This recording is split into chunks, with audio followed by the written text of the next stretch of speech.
The year was 1961.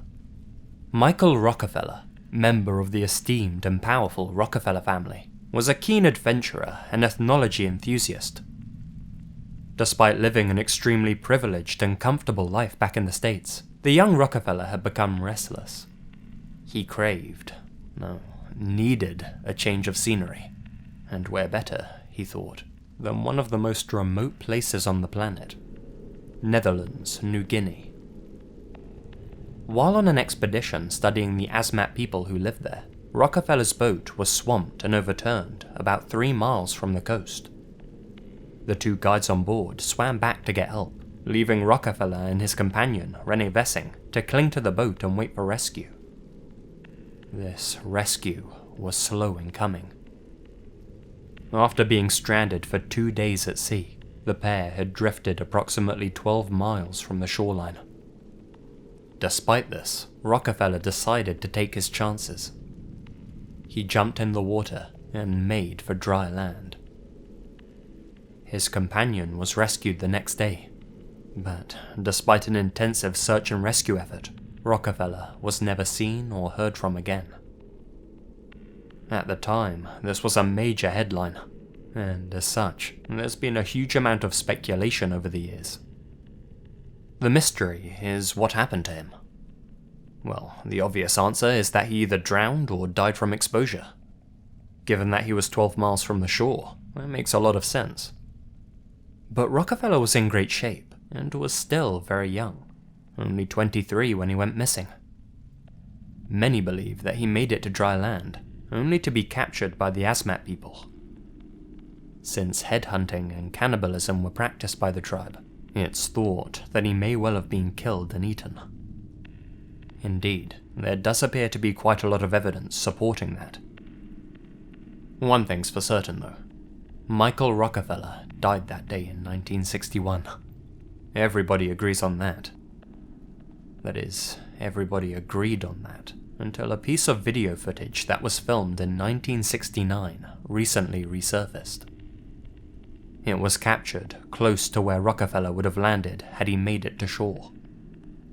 The footage shows 17 cannibal war canoes making their way across the water.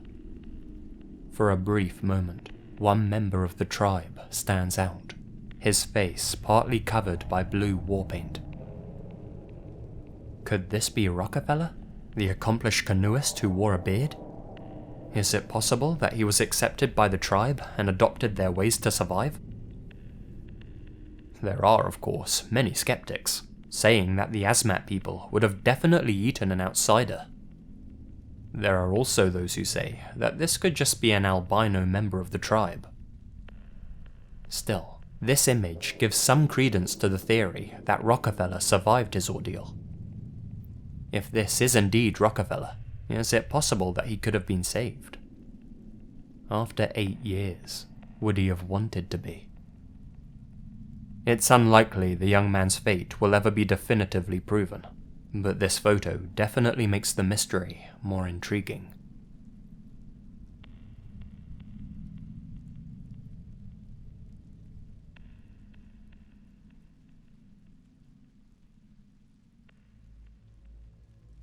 My family originally comes from Russia. Here's a tale that's been passed down to me. As you're probably aware, things were harsh for Russians under Stalin's leadership. My granddad was a critic of the Man of Steel, and as a result, he found himself imprisoned in a Siberian gulag for being a so-called enemy of the community. His sentence? 10 years hard labor. For many, this might as well have been a death sentence. Millions died in these camps due to the freezing cold temperatures, rampant disease, lack of food, and just generally being overworked to the point of collapse. My granddad was a hardy fella though. He knew that if he put his mind to it, he'd survive. According to him, life in the camp was brutal. Violence amongst the prisoners was commonplace. They'd compete for warmth, cigarettes, and everything in between. A true friend was hard to come by. Plenty of inmates became informers, just waiting to tell the guards about anything that might land them an extra chunk of bread. During his time at the camp, my granddad saw many people try to escape. Most were shot within the first minute of their attempt. The guards always aimed to kill. If an inmate escaped on their watch, they'd often be stripped of their uniforms and ran the risk of becoming an inmate themselves. Those escapees who managed to avoid getting gunned down rarely made it very far. The cold Siberian weather killed most of those poor bastards off. Their bodies were usually found a few kilometers away from the camp. Running was almost guaranteed suicide. Almost.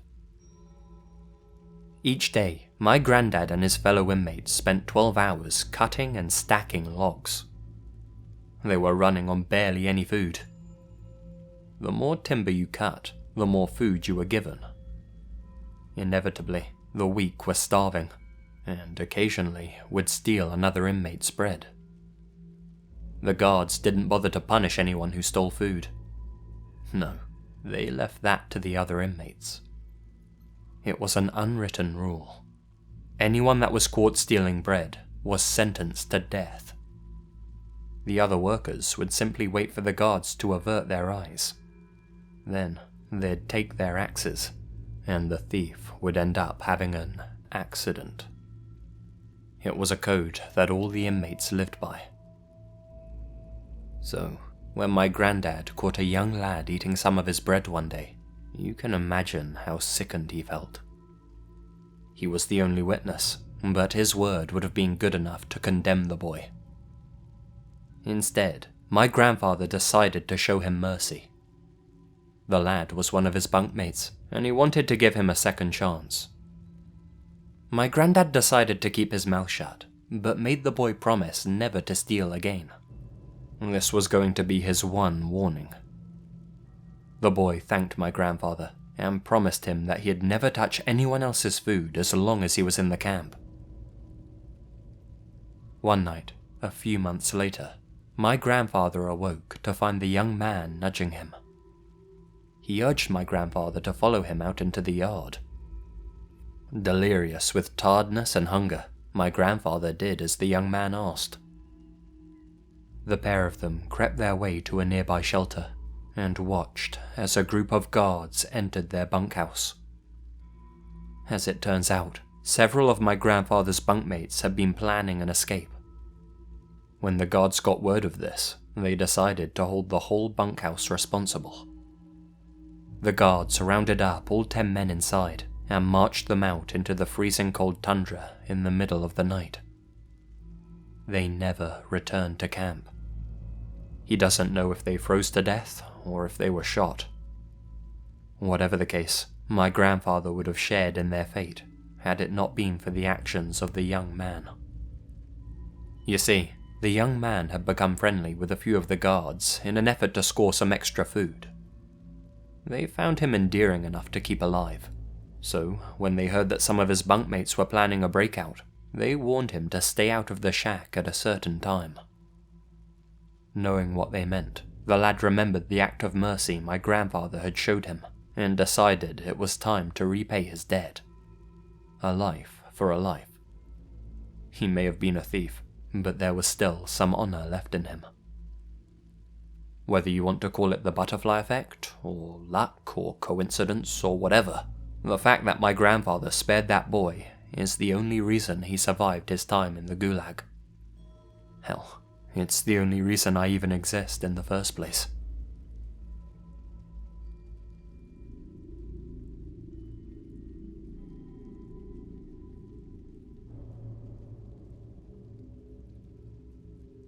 This is my cousin's story, and it takes place in Mexico. One of her old schoolmates, Claudia, had gotten married at a very young age to this rich guy. They had 3 children together, and, to the outside world, they were the ideal family.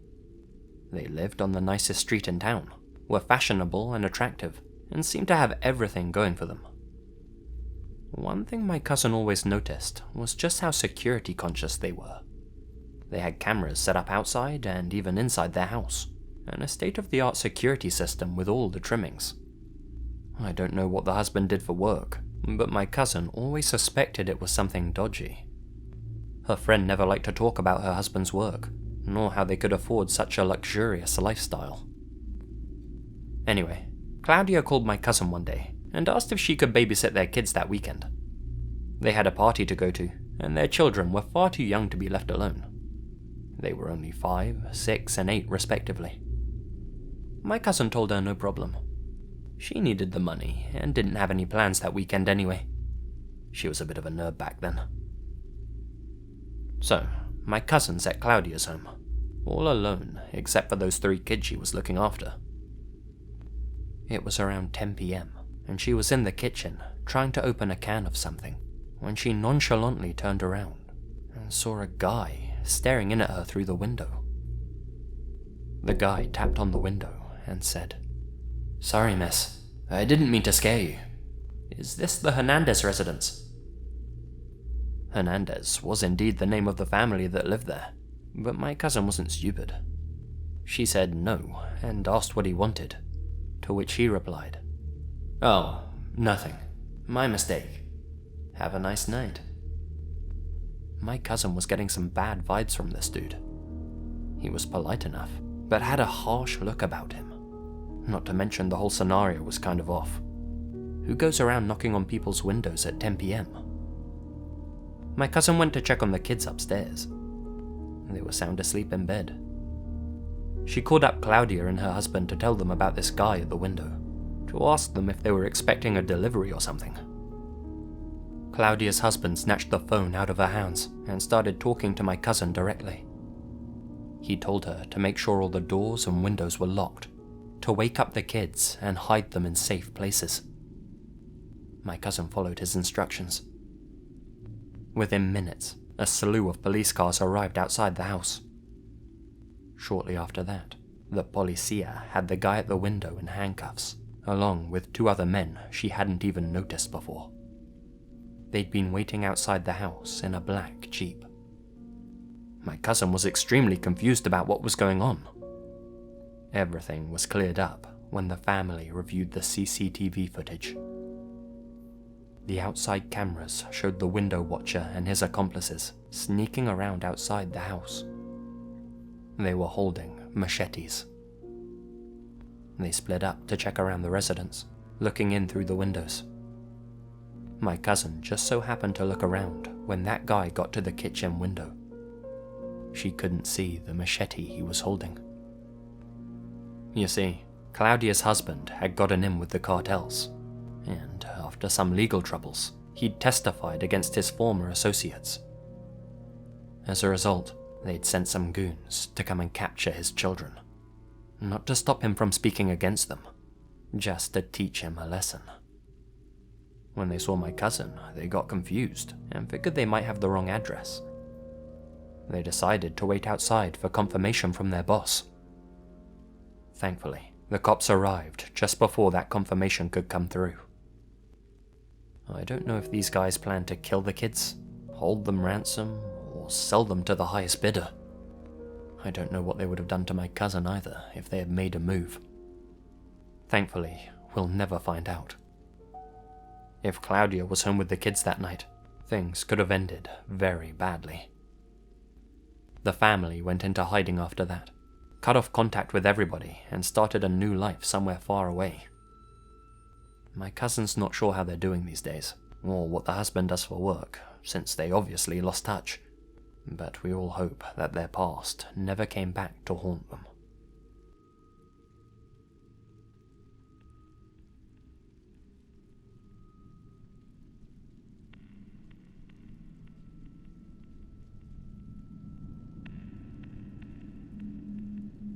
You might think I'm crazy for sharing this story.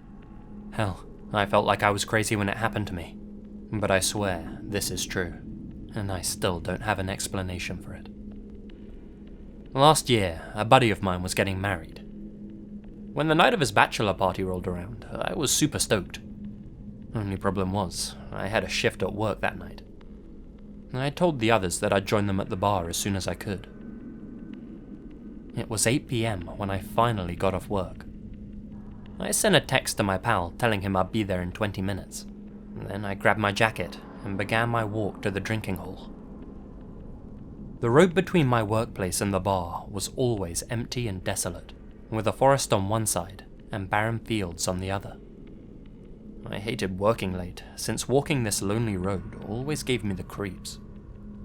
On the rare occasions a car drove past and lit up the road ahead with its headlights, I felt more comfortable, even if just for a brief moment. Now, this night was particularly dark. I was using the flashlight on my phone to light the way. The phone rumbled in my hand.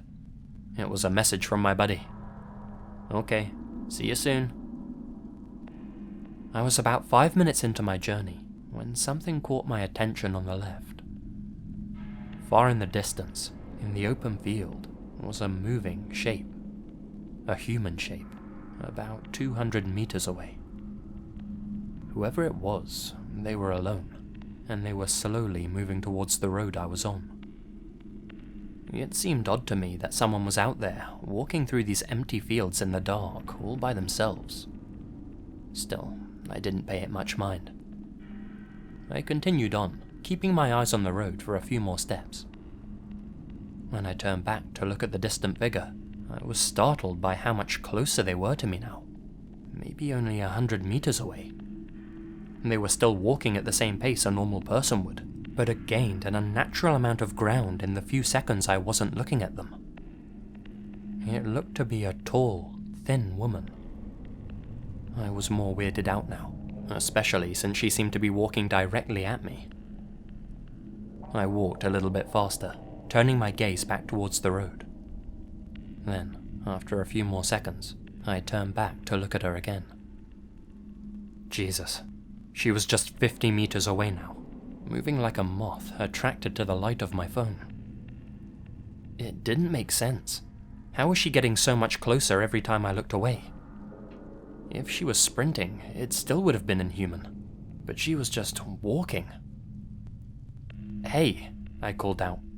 "Are you okay?"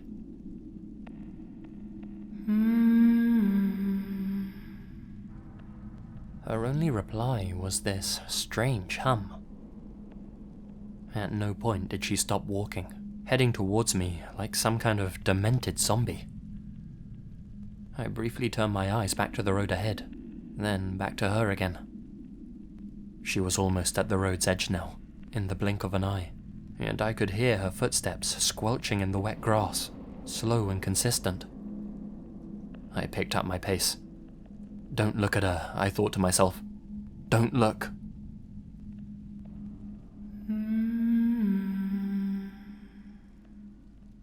The sound of her footsteps had changed.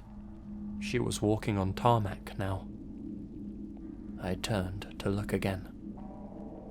There, just behind me now, was this woman. Her eyes were hollow and pale, her face emaciated. She was just skin and bones, her hair scraggly and light. But the worst part was her mouth. It looked like it had been sewn shut, like with a needle and thread. I wanted to ask her if I could help her with anything, but the words wouldn't come out of my mouth. She looked at me for a few moments, before walking across the road and towards the woods on the other side. I sprinted off down the road, scared out of my mind. I looked behind me to see if she was following. All I could make out was her figure disappearing into the trees. I made it to the bar and rushed inside, desperate to tell my friends what I'd just seen. "Dude, good to see ya. What took you so long?" they asked me. "We were all getting worried about you." Work, like I told you," I replied, obviously distressed. "Whoa, are you okay, bud? We've been waiting for you for like 3 hours." Huh? What were they talking about? I'd sprinted half of my journey. I must have only been 10 minutes max. Confused, I checked my phone. As I did, the hairs on the back of my neck stood up. It was 11:15 p.m. I'd left work at 8. I knew I had. The timestamp on the text message I sent my friend confirmed it.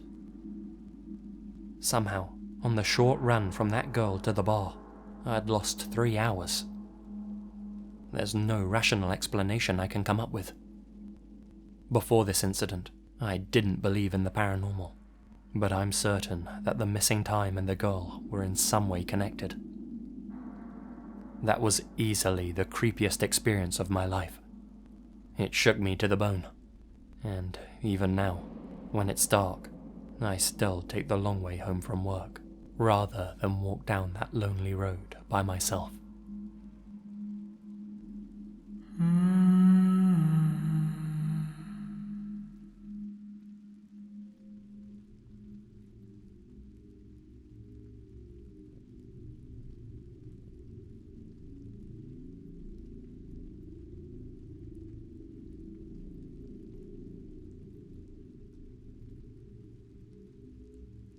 I met a guy who had been travelling Australia with a couple of friends, hitchhiking around as many of us had done. One of his friends told him they were near his distant uncle's house, whom he had never actually met before. He got a phone number from a family member, and as they had hoped, the uncle offered them a place to stay. He picked them up in a town and drove them out to his rural property way out in the bush. They said he seemed like a pretty normal guy, friendly and cheery. When it was time to set up a place to sleep, the uncle took them to a closet that was totally full of sleeping bags and bedrolls. Like, totally full. They didn't think much of it at the time, and all grabbed a kit and set up on the living room floor. They stayed there a couple of days, and nothing out of the ordinary happened. Afterwards, the uncle drove them to a bus station, and they were on their way. About a year later, that man, the uncle, was arrested and charged with several counts of murder. He was the man who was picking up young hitchhiking backpackers and slaughtering them. The guy who told me the story was 100% certain he had slept in the sleeping bag of one of the victims.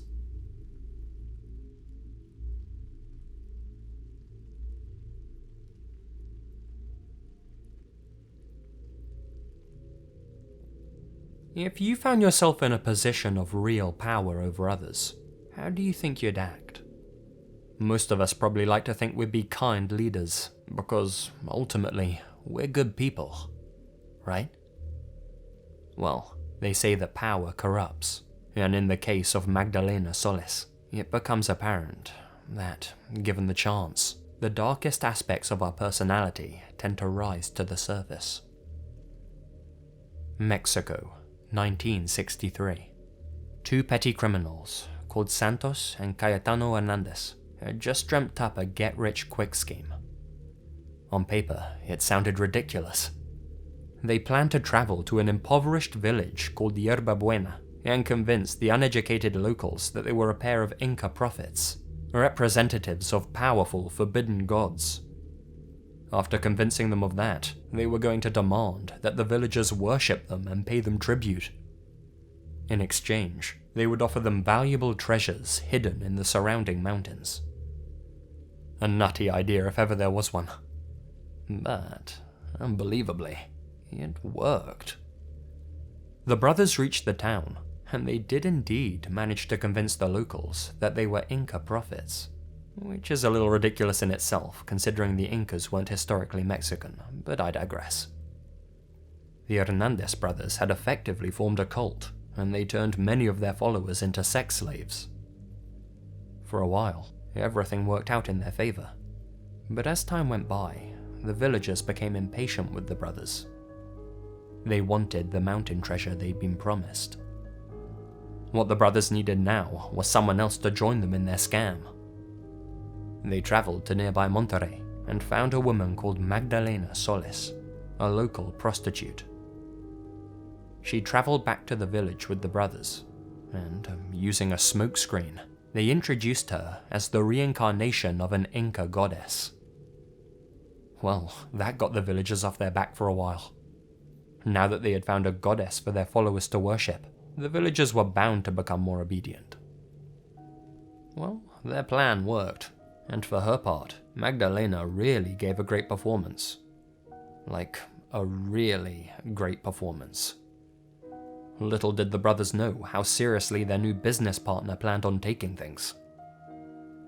You see, after years of being at the bottom of society, Magdalena was getting a real kick out of her new role as de facto cult leader.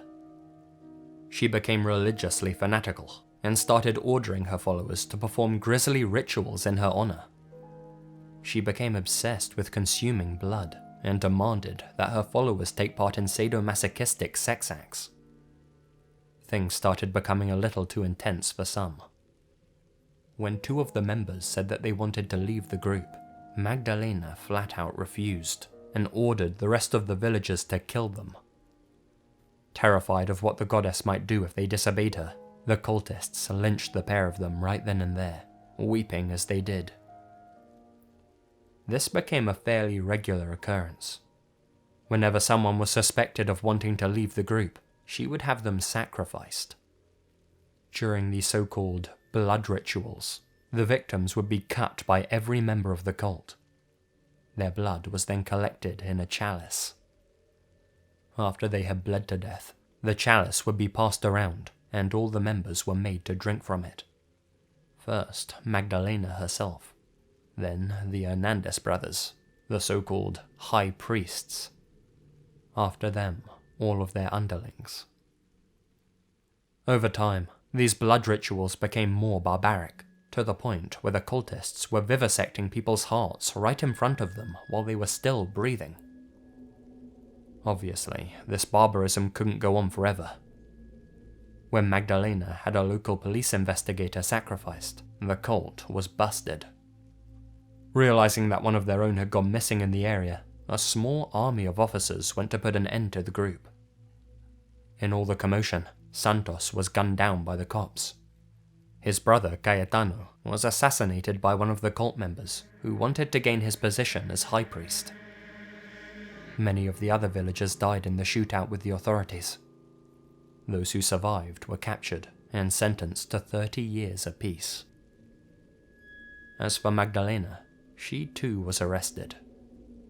All of the surviving cult members refused to testify against their beloved goddess, but that didn't matter at this point. She ended up being sentenced to 50 years in prison for her role as the blood goddess.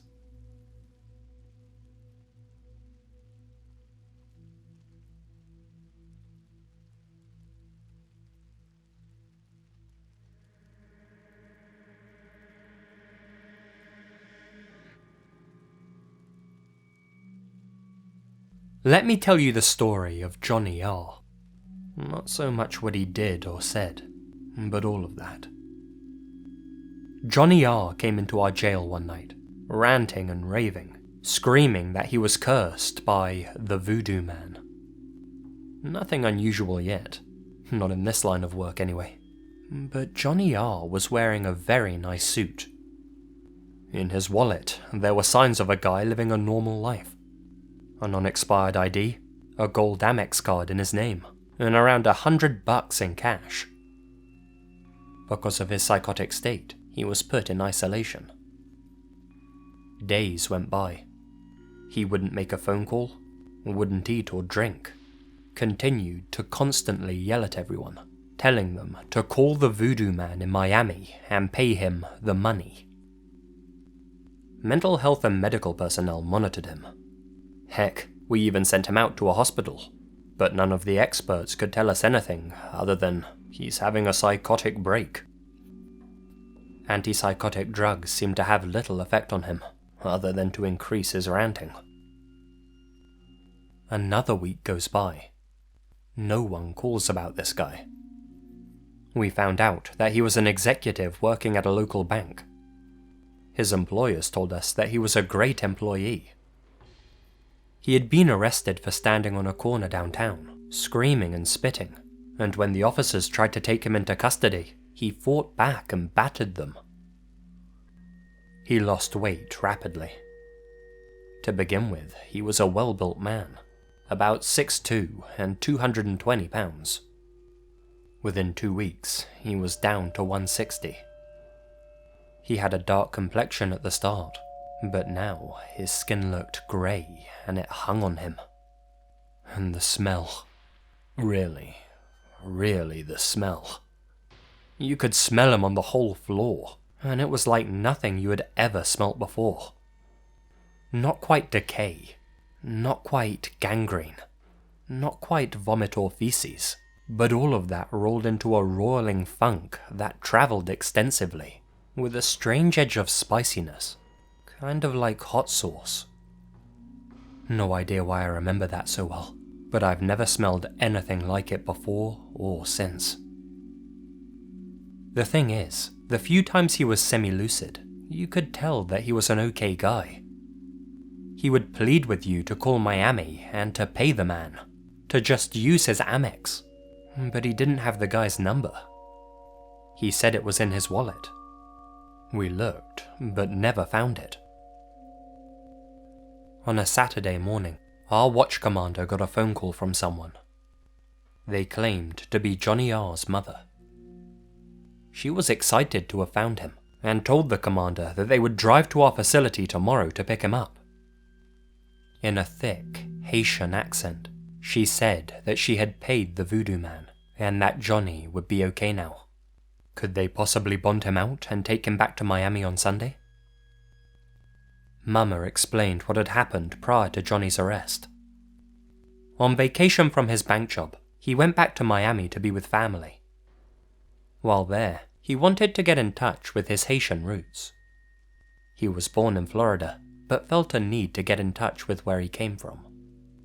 So, he attended a voodoo ceremony, got scared, wanted to leave, and was cursed by the voodoo man, who said that he would become a zombie if the voodoo man wasn't paid a certain amount of money by a specified time.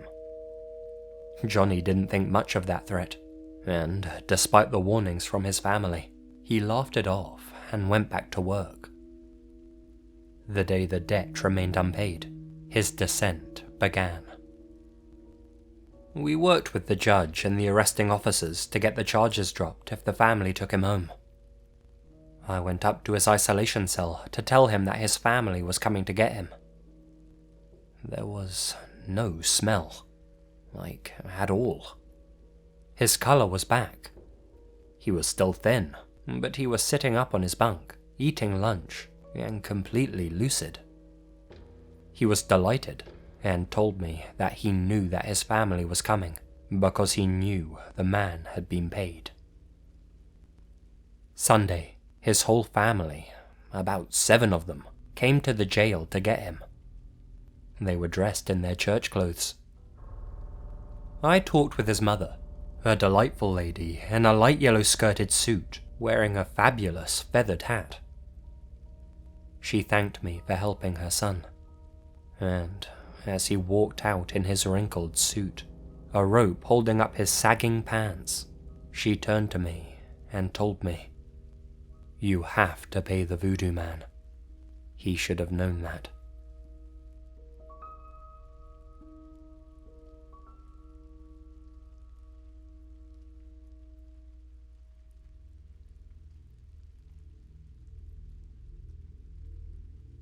I was an underwater welder for almost a decade in the 90s. The job involved getting sent down to the bottom of the ocean, usually to repair damaged pipelines. Occasionally we'd work on oil rigs too, sometimes dams in the underbellies of ships. The pay was amazing, but you can probably guess why. Underwater welding was one of the most dangerous jobs in the world. Still is. The mortality rate is something like 40 times the national average. When you're working as an underwater welder, you have to be extremely careful. Things can go sour very quickly if you're not concentrating. The job comes with a whole plethora of risks. Decompression sickness, electrocution, drowning, getting crushed, cognitive problems, you name it. The scariest, however, is delta P. Essentially, it's when 2 bodies of water have dramatically different pressures. If a diver happens to be near an open valve when delta P is in effect, it'll suck them up. What makes it so scary is that there's almost no way of sensing it until it's too late. You can't see it, you can't feel it, but once it grabs you, that's your lot. Here's a video that shows how it works on an unsuspecting crab. Maybe you've even heard of the Dolphin Bell incident, where a guy got sucked through a small hole no more than the size of a clock face, expelling all his organs in the process. That was Delta P. Now that I've painted that beautiful picture, on with my story. At the time, I was working in the Gulf of Mexico. I was tasked with going down to the depths and clearing a blockage. Should have been pretty routine, something I could have easily done by myself. Instead, I got paired up with a newbie. The company wanted to get him more experienced. The newbie was a pretty nice guy. I talked with him a bit before we got in the water, asked him what made him choose this line of work. He said, pure chance. He'd been studying business at university and planned to go down that route with his life. During one of his tests, however, he came to a question that was 50-50. Not knowing what answer to pick, he flipped a coin. Turns out, the coin betrayed him and gave him the wrong answer. He failed that test by 1 point and ended up getting kicked out of school. With nothing but diving experience under his belt, he figured he'd start a lucrative career in commercial diving. We're in the water at this point, and the newbie goes off ahead to clear the blockage, while I keep an eye on him and examine some of the pipeline down there. Once he unclogged the blockage, something went horribly wrong. An unexpected, powerful surge of Delta P took a hold of him. It sucked him deep inside the pipe. Like, completely inside. We rushed to shut off the right valves and get the pressure back under control, to get in there and try get the newbie out. We needn't have bothered. We already knew it was too late. I was sent in to retrieve the guy's body. His wasn't the first I'd had to retrieve in my career, but it was the last. Once my contract expired, I quit. I'd been faced with the death of colleagues a couple of times in the past, but I'd never come that close to losing my own life. I still get the occasional flashback of that incident popping into my head from time to time. It's only pure dumb chance that newbie got sucked into the pipework instead of me. Hell, he wasn't even supposed to be there in the first place. It terrifies me to think about how that coin flip decided which one of us would live and which would die. Anyway, that's my tale. Trust me, every diver has at least 10 crazy stories, half of which involve them almost dying. If you ever thought about getting into this line of work, I seriously suggest you reconsider.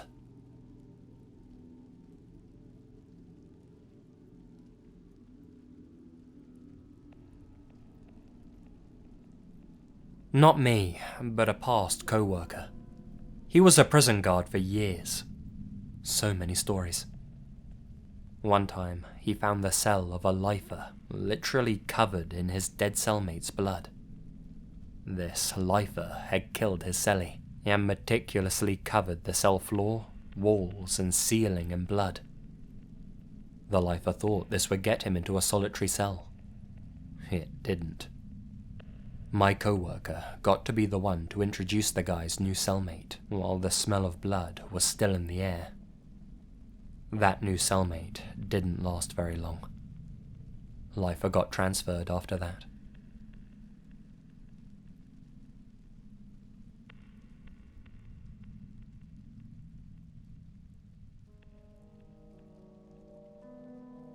My father used to have 2 Cambodian employees that were cousins.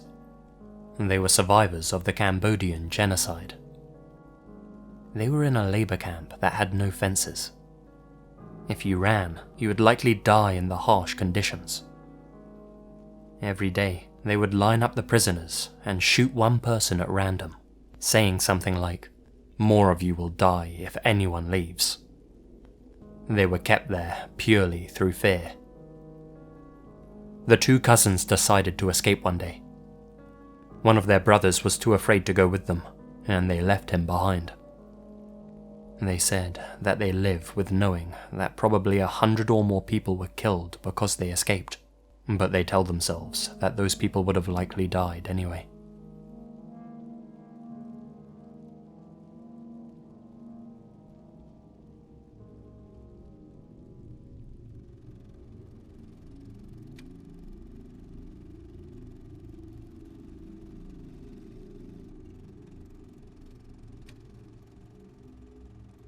July 1974. The body of an unknown woman was discovered just off the side of the road in the Race Point dunes of Provincetown, Massachusetts. Since nobody came forward to identify her, and since the police had no idea who she was given the nickname Lady of the Dunes. Whoever she was, she had obviously been murdered. 2 sets of footprints led to her body, and a set of tire tracks were found 50 yards from the scene. She was lying face down on a blanket, and she was nearly decapitated, her head barely connected to her body. One side of her skull had been crushed by some kind of heavy tool.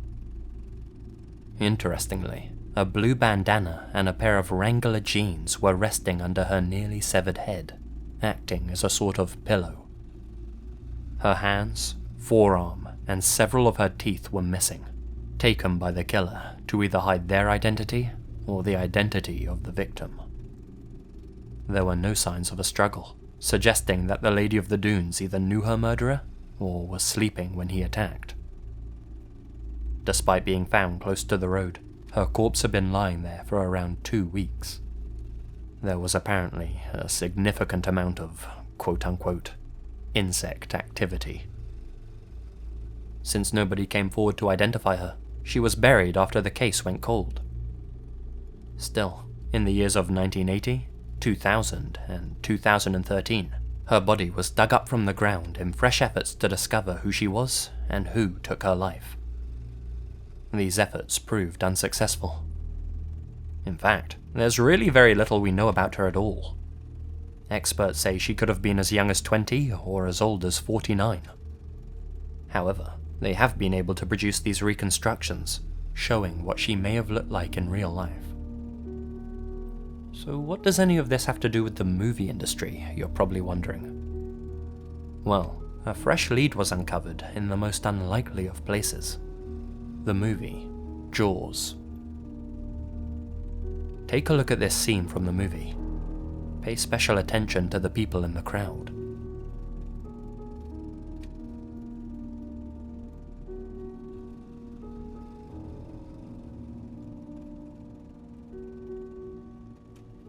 This scene shows the 4th of July crowds arriving in the town of Amity. Take a look at this extra passing through in the background of the shot. She's wearing a blue bandana and what appear to be a pair of Wrangler jeans, just like the kind found resting under the head of the dead woman. What's more, she even seems to bear an uncanny resemblance to the reconstruction photos. Jaws was released in 1975, but was filmed in Massachusetts in 1974, right around the time that the Lady of the Dunes was murdered. Most of the footage for the movie was shot only 100 miles from where her lifeless body was found. Could this passing extra be the Lady of the Dunes, playing an extra in a film, caught on camera just before her disappearance and death? Since there's no other evidence to support this theory, many people believe it to be nothing more than wild speculation. But the case's lead investigator has taken a special interest in the lead and is actively investigating it. The timing's right, the location's right, and the clothes, face, and figure of the extra match the dead woman found at the crime scene. Since the case has remained unsolved for so many years, it's unlikely we'll ever know if this woman really was the murder victim. Still, it's strange to think that this could be her, immortalized in a movie forever, shortly before her brutal murder. The next time you watch Jaws and get to this scene, pay attention to this extra, and give a little thought to the Lady of the Dunes.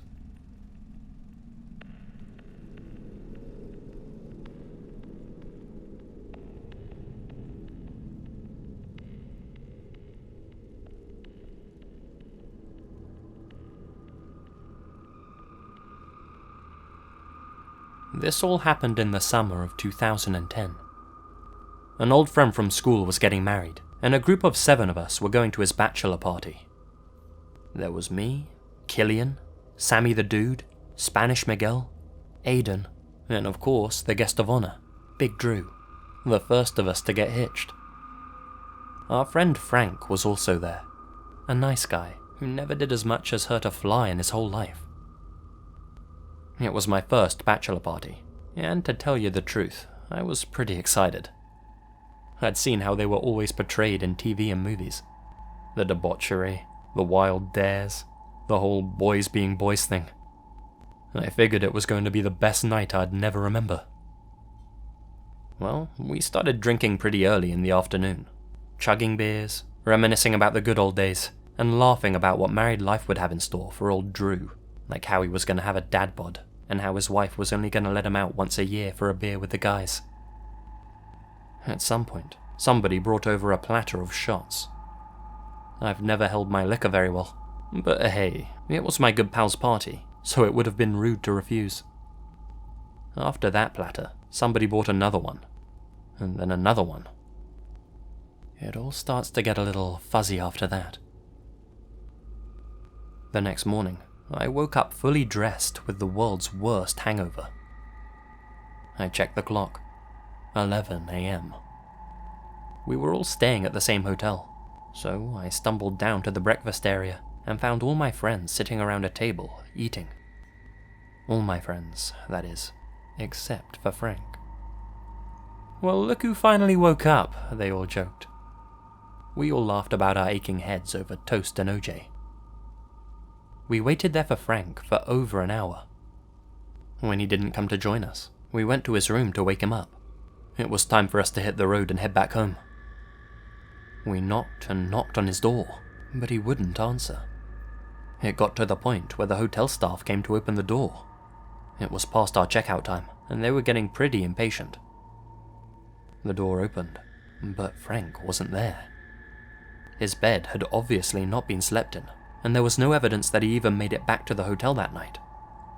Had he not walked back with the rest of us? None of us could seem to remember how we got back to the hotel in the first place, let alone remember if Frank was with us. We tried calling him 100 times on his cell, but he just wouldn't pick up. After another hour, we called his girlfriend and family to see if he'd hitched a ride home or called a taxi or something. He wasn't with them. Hell, he wasn't with anyone. Frank was reported missing later that day. As of right now, 8.5 years later, he remains a missing person. We have no idea what happened to him that night, or even if he's still alive. We all, of course, sat around and tried to piece that fateful night together.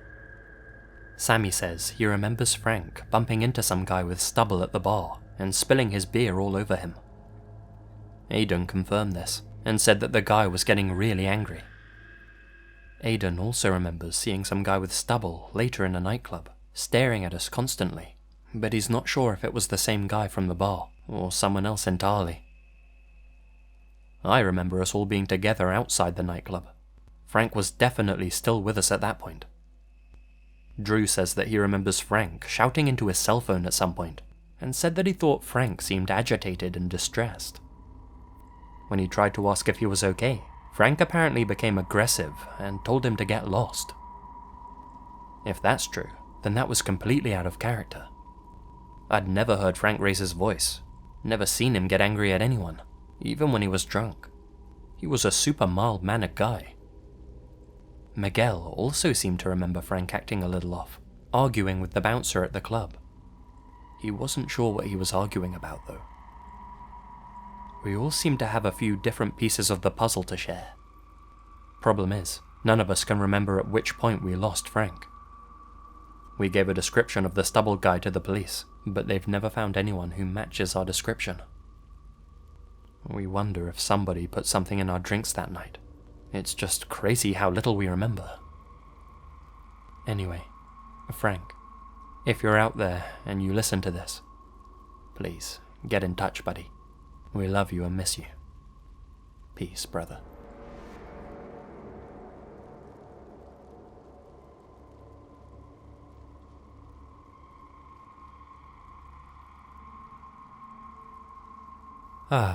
Texas.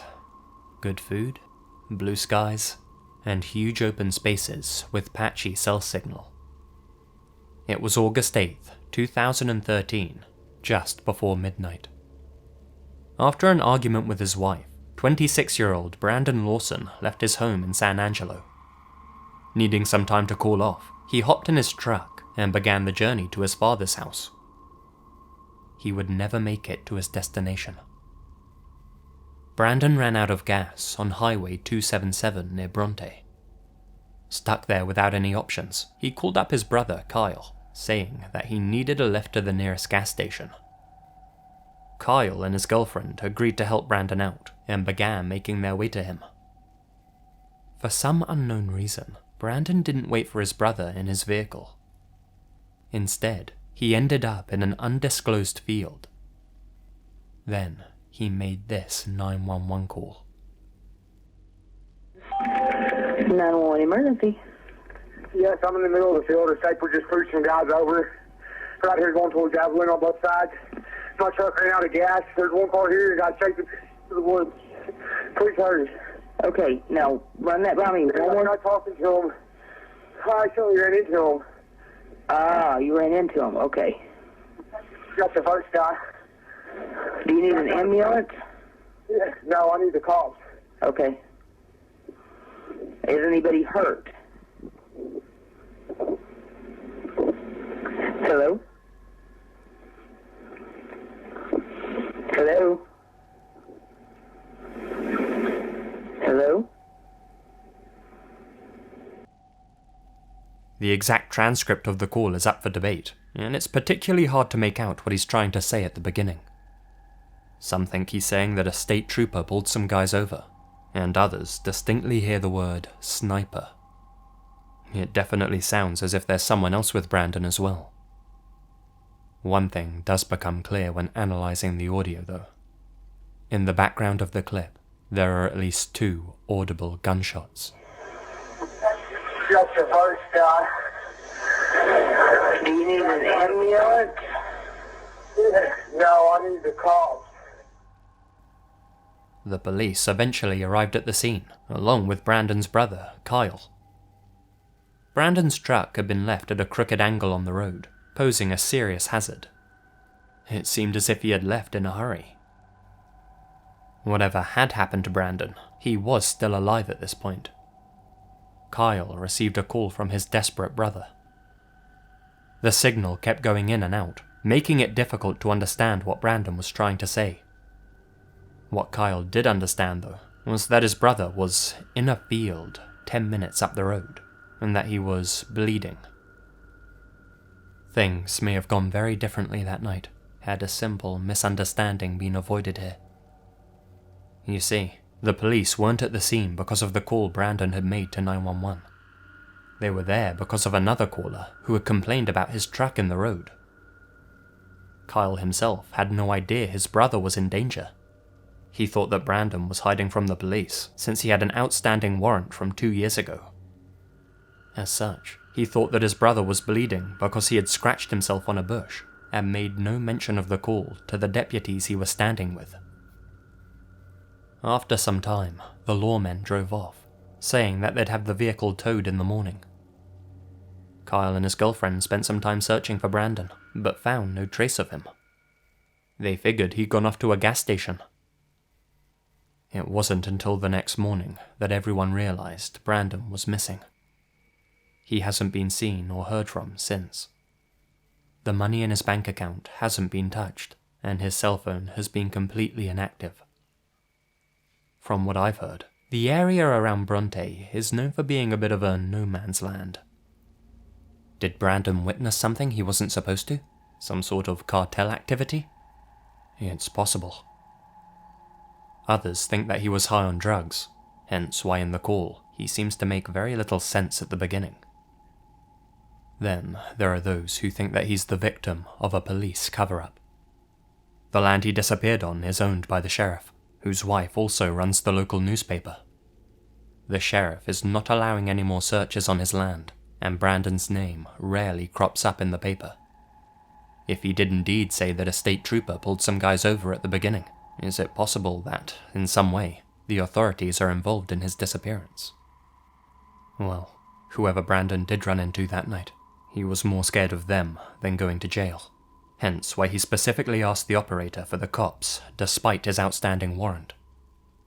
Whoever Brandon did run into that night, and whatever they did with him, we'll likely never know.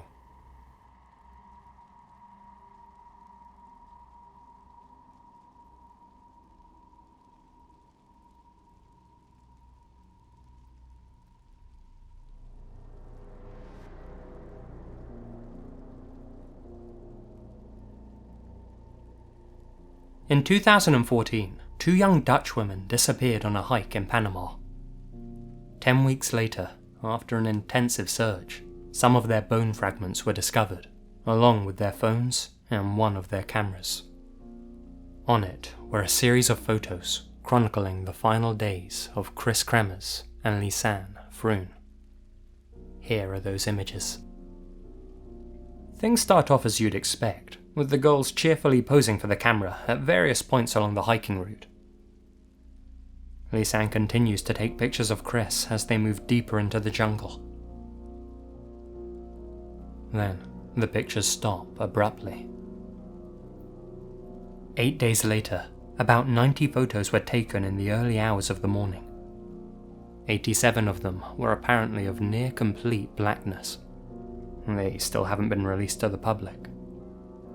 Of the 3 that have been released, 1 was of this patch of earth.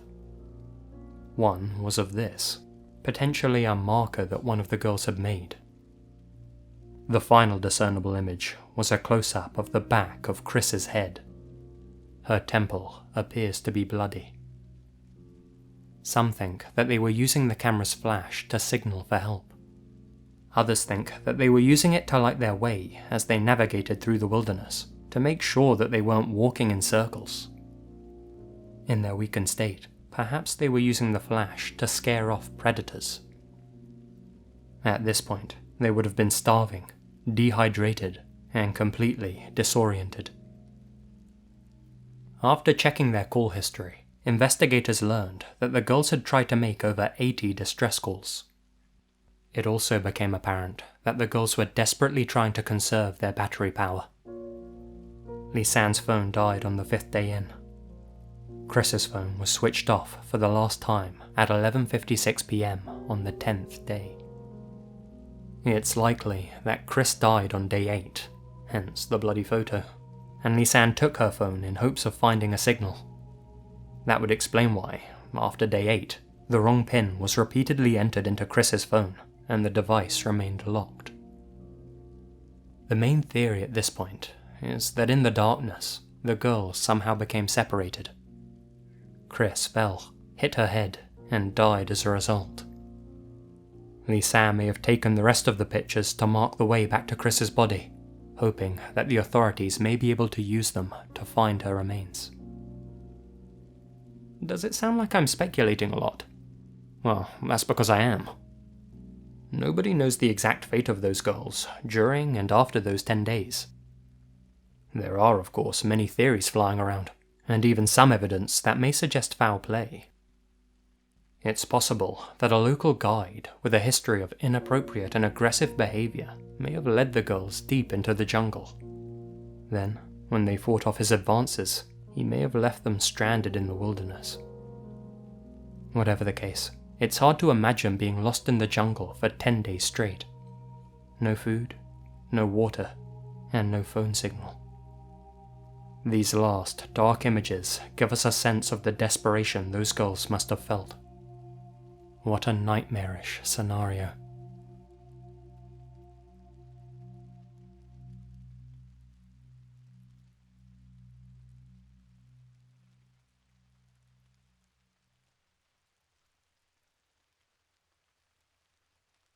This is a bizarre story, but I swear it's true, and my girlfriend can back me up on what I saw that night. My girlfriend had a babysitting job out at this country house in the middle of Nowheresville. The place was surrounded by woodland, and a good 10-minute drive from the nearest town. No neighbours or nothing. The prospect of staying there overnight all alone kind of creeped her out, so I of course agreed to head over there after work and spend the night with her and the kid she was sitting. I get there, and the silence of the area was kind of creepy, to be honest. There were no crickets or rustling or even any wind. The place was just without sound, if that makes sense. That sort of thing is a little eerie in the daylight, let alone at nighttime. So the night rolls on, and my girlfriend puts the kid to bed. We decide to chill out for a couple of hours and watch a movie that's playing on TV. I can't remember what exactly. We're both relaxing and cuddling up on the couch.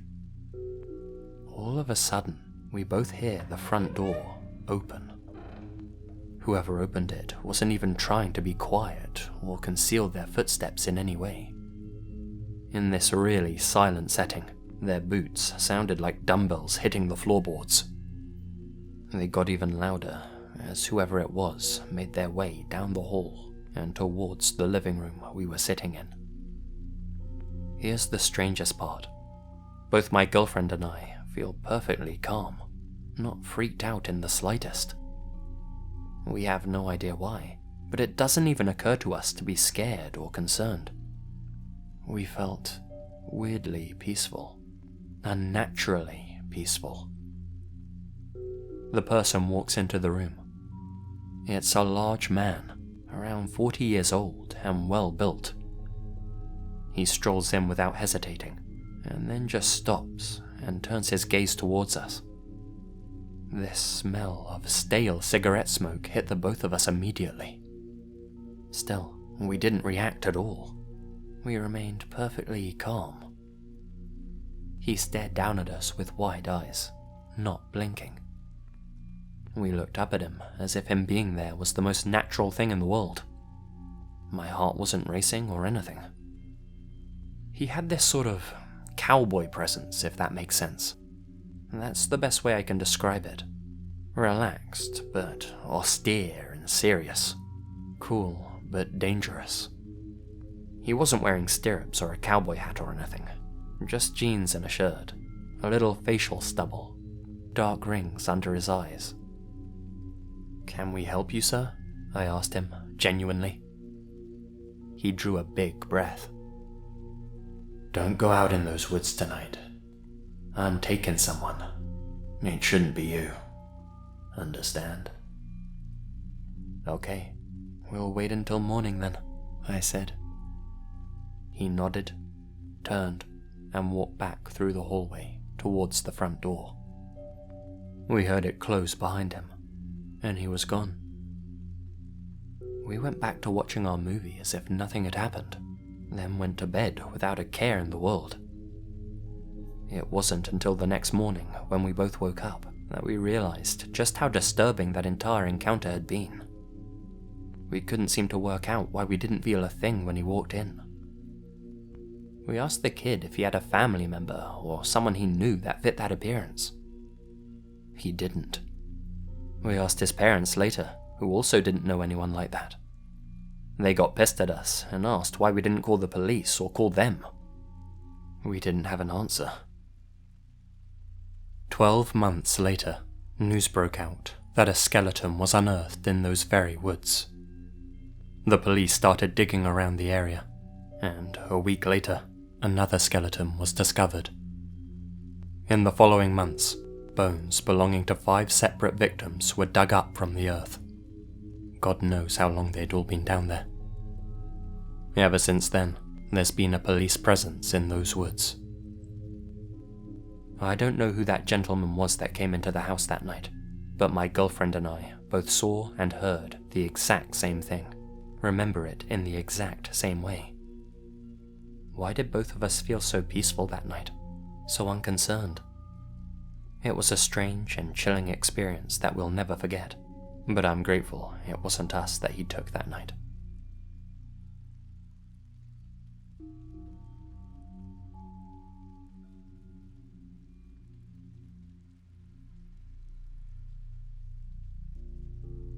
This entry is a little bit different to the others. The evidence is a video of the entire crime, taken by the perpetrators themselves. For reasons that will become obvious, I'm only going to describe the footage rather than show it. In 2015, a mobile phone was found in the back of a Fijian taxi. On it was an extremely disturbing video taken somewhere in the Indian Ocean. The found footage was then posted online. In the video, we can see at least 4 unarmed men floating in the sea. Some of them cling to an upturned wooden boat. The men are surrounded by a number of large tuna fishing vessels. They're screaming and shouting as the men swim for their lives.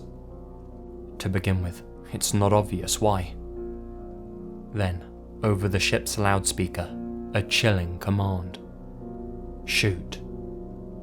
Guns are cocked and bullets fired. One by one, the men in the water are picked off by those on the ships. One of the victims even raises his hands in surrender, only to be shot in the head. He disappears under the water for a moment, and then bobs back up to the surface, the ocean around him turning a dark shade of red. When all of the men in the water are dead, the killers pose for a selfie. Prosecutions for sea crimes like this are extremely rare. Some estimate it to be less than 1%. According to maritime security officials, hundreds are killed at sea every year for that reason. Looking at the size of the boats in the video, there must have been dozens of witnesses on board. Despite this, the killings went unreported. As of right now, the identity of the killers remains unknown, as does their motive for killing their defenseless victims.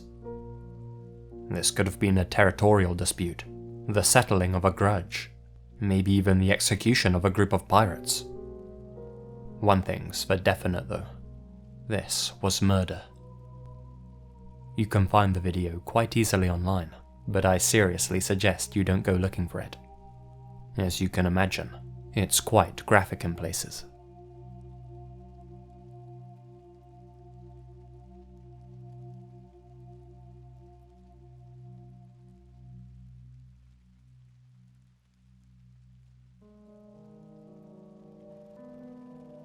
Here's a weird one. Have a look at this famous quote and try to remember what movie it's from. Pause the video now and have a little think. You recognize it, right? Most people do, myself included, but it's hard to remember which film it's from. You can even seem to hear how it's said by the actors in your head. So what does it do?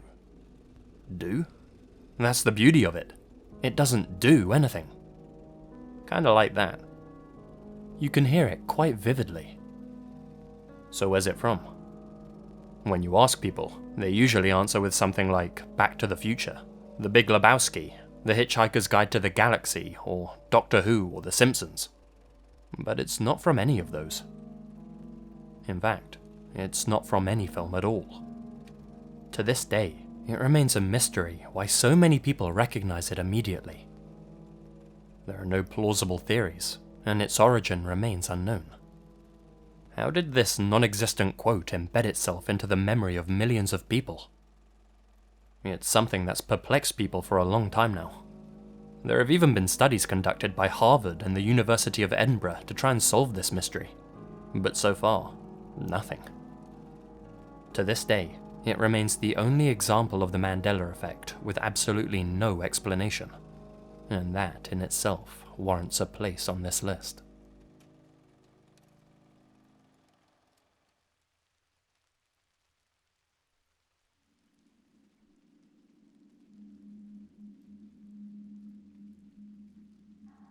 Two years ago, right around Halloween time, I was babysitting for these two ladies who each had a son. They wanted to go out, so I stayed at one of their houses and watched the boys. It was around 8 PM, and the boys were sitting on the couch, playing on their iPads and whatnot, when somebody knocked on the door.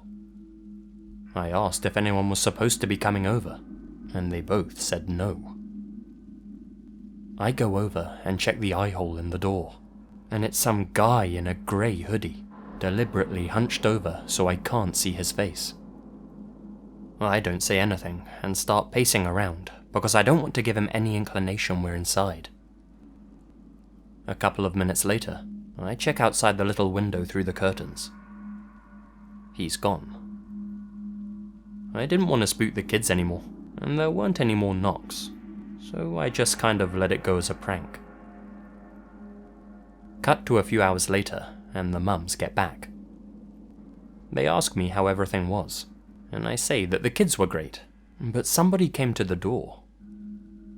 They ask me at what time, and I say around 8. One of the mums starts freaking out and going through her phone. The other one tells me that right around that time, somebody had been making strange phone calls to them on a blocked number.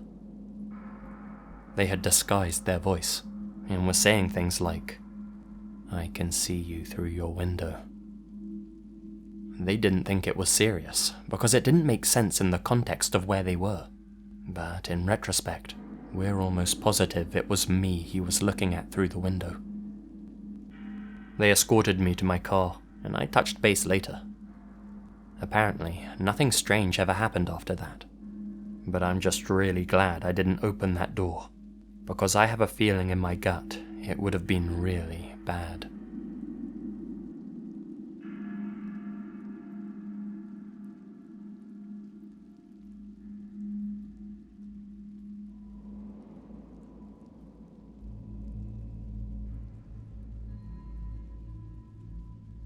Excuse me for not being an amazing storyteller, but this is definitely a true story.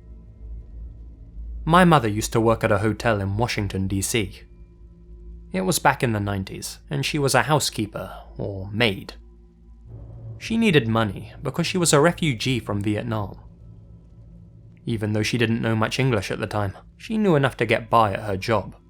Plus, all the other hotel staff and guests loved her because of how sweet she was.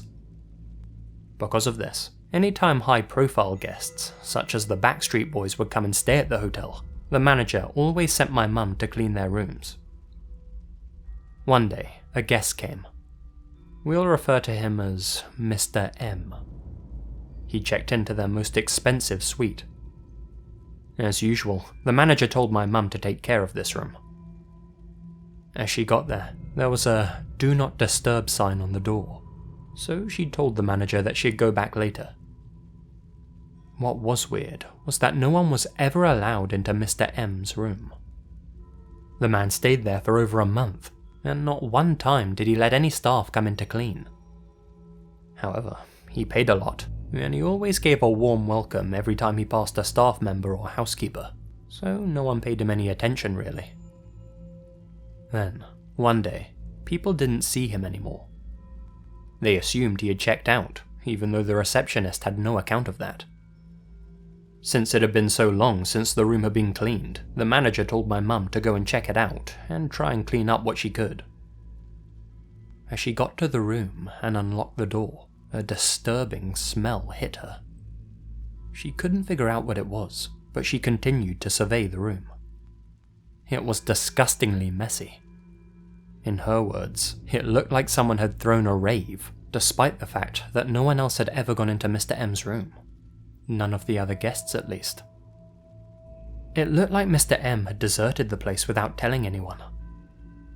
My mum was still shocked by the smell, so she tried to track it down. As she followed the smell, she could tell it was coming from the closet. When she opened the closet, there was nothing but a cardboard box on the ground. The smell was clearly resonating from it.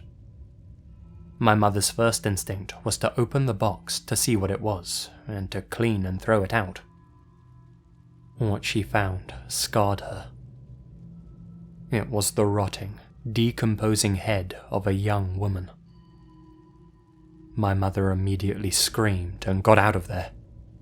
She fainted in the elevator. Once she woke up, the cops were everywhere, and the hotel was like a CSI scene.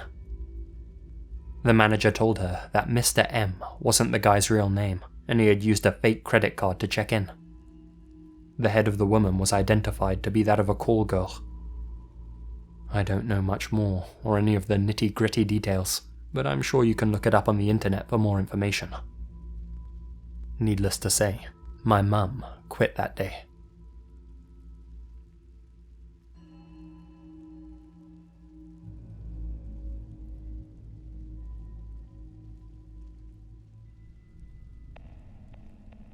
This next page is rather disturbing, mainly because it tells us things about ourselves we'd rather not hear. Leopold Sondy was a Hungarian psychoanalyst who, in 1935, created a simple test that we're going to try now. Take a look at these pictures. Now, pick the one that scares you the most. Really try to visualize yourself alone with each of these people. Imagine that you're walking down a dark alleyway. Who would creep you out the most if you saw them walking towards you? If you were in an elevator, who would you least want to be trapped alone with? Essentially, which one gives off the creepiest vibes, or makes you feel the most disgusted and repulsed? Take a moment and decide, and be sure to remember your choice. Chosen? Well, those 8 faces were real-life mental patients that Sondy himself was treating. Each of these patients suffered with a different condition. Sondy believed that whichever face you picked reveals something about your personality. Not just anything about your personality, though. The part of you that you supposedly repress, or at least try to deny about yourself. Either you've pushed these feelings and desires deep down into your unconscious mind, or you simply refuse to accept that these character traits are a part of you, and act in opposition towards them. It's important to note that whichever result you get, it doesn't mean you have a mental condition, just that you potentially have hidden impulses that you subconsciously compensate for. Most people seem to find the results of this test accurate, though obviously, take them with a pinch of salt. Anyway, let's go over them here quickly. Picture 1. The sadist. If you chose this picture, you likely had to deal with some strict authoritarian figures in your childhood. As a result, you've likely repressed the need to dominate others, having been dominated so much in your formative years. You're probably a very peaceful and friendly person, and like to make others feel comfortable in your presence. All that being said, you probably respond with passive aggressiveness whenever you feel like someone's trying to dominate you. That's your special way of indirectly punishing them. Deep inside, you may actually enjoy seeing others suffer, either physically or emotionally. Though, on a conscious level, you do your best to try and ignore these thoughts whenever they surface. Picture 2. The epileptic. You likely feel emotions very intensely, whether they be good or bad. Since you were taught in childhood that acting in certain ways is not okay, you refuse to let these negative feelings, such as anger, impulsiveness, and irritability, manifest. As such, you likely wear a strong emotional mask, and are very good at not letting others see how you're feeling when these negative emotions begin to bubble under the surface. You probably compensate by acting very meek and friendly in your day-to-day interactions, and other people probably see you as reliable and peaceful. In stressful situations, however, you may finally lose your self-control and explode at others. They likely never expect this, since nobody views you as the type to lash out. Picture 3. The catatonic. You're most likely a very intelligent person with a hyperactive mind. Well, that doesn't sound so bad, right? Here's the trade-off. In an attempt to avoid losing touch with reality and control over your overactive brain, you've likely become very dutiful, inhibited, and rule-driven. You're probably also oblivious to the physical and emotional needs of yourself and others, and likely feel very disconnected and, potentially, lost. Picture number 4. The schizophrenic. Her gaze is vacant and impassive. If you selected this woman, then you're likely repressing apathy towards others, and probably struggle to form connections with people. Relating with others is also challenging for you, maybe even relating with yourself. As a result, your relationships lack depth. To compensate, you're most likely very sociable and spend a lot of time with friends and family. This is probably in an effort to mask your inner sense of isolation and loneliness. Picture 5. The hysteric. You're probably repressing attention-seeking tendencies. You were likely told to stop showing off as a child, either by adults or your peers, and as such, you're probably quite a modest and reserved person now. Deep down, you love being in the spotlight and charming others, and though you're rarely the center of attention, you get a real buzz when you are. You're the kind of person who pays close attention to detail, as can be seen by the amount of effort you put into your physical appearance. This could be your subconscious self showing off, while your conscious self continues to act modestly. Picture 6. The depressive. On the surface, you probably appear happy and bubbly, the kind of person who doesn't have a care in the world. That's the side of you show to other people, at least. Beneath it all, you may struggle with a nagging feeling of worthlessness. You may even feel self-loathing and guilt. You probably try and take your mind off this by focusing on work and other people. Low self-esteem is also associated with this choice. If this is you, it doesn't necessarily mean that you're a depressed person, but that you have a predisposition to negative emotions. Picture 7. The maniac. You're most probably a very logical, reasonable, and collected individual. You favor balance, and aren't a fan of chaotic or excessive displays of emotion. You're likely annoyed when people are too loud, or hold too strong a belief. That's because, inside, you're likely repressing hyperactive tendencies that would cause you to lose control. Deep within, you're probably quite a compulsive person with extreme energy levels. This was likely repressed by your parents or teachers, who continuously made you calm down as a child. Picture 8. Dissociative identity disorder. As a child, you may have been bullied, defamed, or traumatized by a teacher, parent, or other family member. This trauma may have made you subconsciously question your worth as a sexual partner. Now that you're older, you may try to emphasize your gender role to make up for these internal feelings. For example, if you're a man, you may act overly macho, and if you're a female, you may try to accentuate your femininity by being very flirty, sexy, or unnecessarily submissive.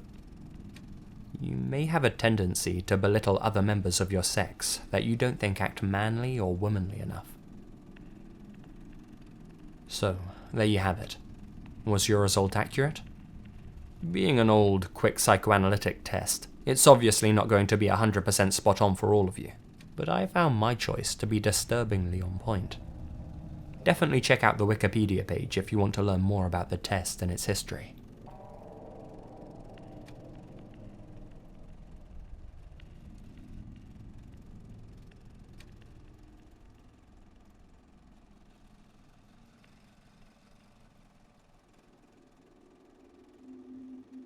Number 3. The Anniversary Crasher. Joe Martinez was at his in-laws' 50th wedding anniversary, enjoying a night of festivities along with his wife, Patty. Unbeknownst to most of the other guests, Joe was battling a severe drug problem, one that he says was killing his soul. Still, Patty stood by her husband in spite of his addiction, hoping that one day Joe would see the light and finally get clean. Little did they both realize that Joe would indeed see the light that evening, and it would come in the form of a camera flash. The couple posed together for this photo. At first glance, it's a fairly ordinary image, but something appeared alongside Joe, which wasn't there when they took the picture. A dog-like face leering over his shoulder. There were no dogs at the party, no animals of any kind, and the creature didn't appear in any other photographs taken that evening. Nobody at the event remembered seeing anything even remotely resembling it. By all accounts, it shouldn't be there. The couple themselves truly believe that it's a demon. Believing that it was following him, Joe took this photo as a sign to finally kick his drug habit. "There's good and evil in this life," said Mr. Martinez. "There's the good on the right side of me, and there's the evil on the left." Joe now carries the photo with him wherever he goes as a reminder to keep himself clean.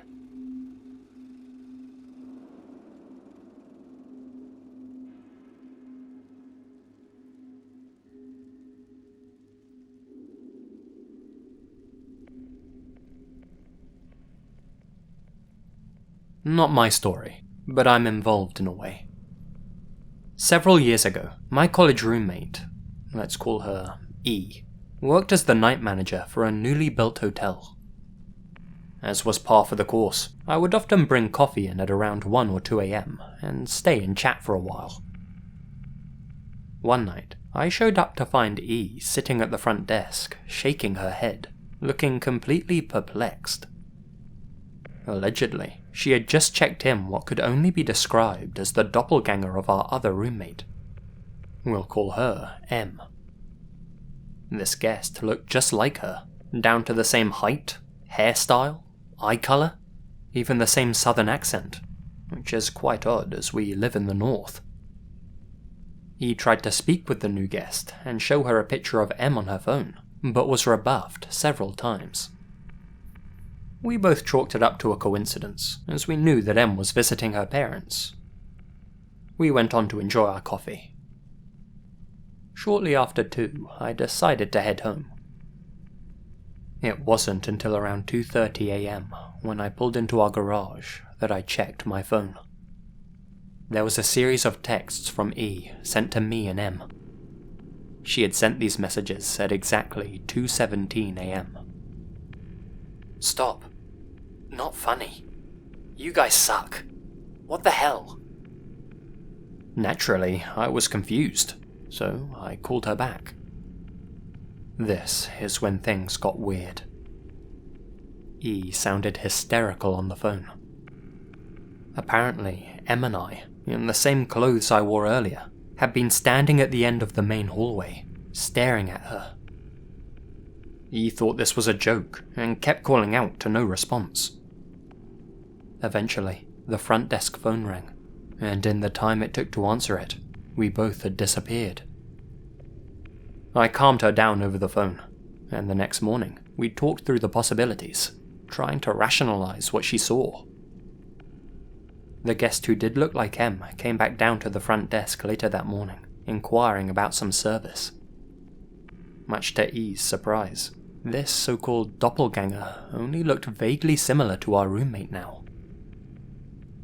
The only thing that scares me to this day, and that I never told her, was that when I got into our house, the kitchen clock was stuck at 2:17.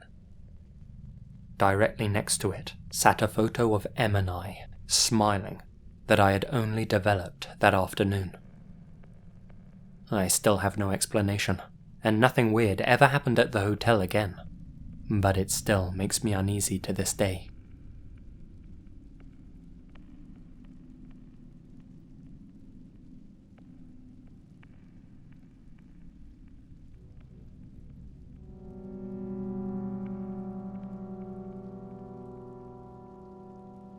This is the Haiku Staircase in Oahu, Hawaii.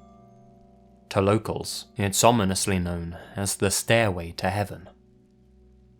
Built in 1942, the perilous trail consists of nearly 4,000 steps and leads climbers to the top of the Ko'olau mountain range.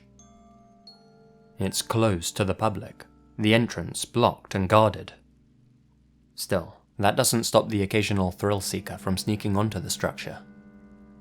One such adventurer was Dalem Pua, better known as Moke. On the 27th of February 2015, the 18-year-old left his grandmother's house, saying that he planned to go hiking.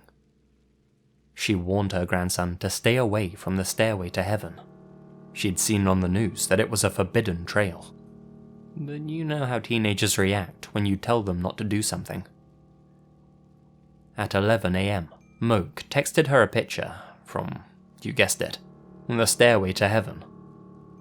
He'd disregarded her warning and was making his way up the lonely trail.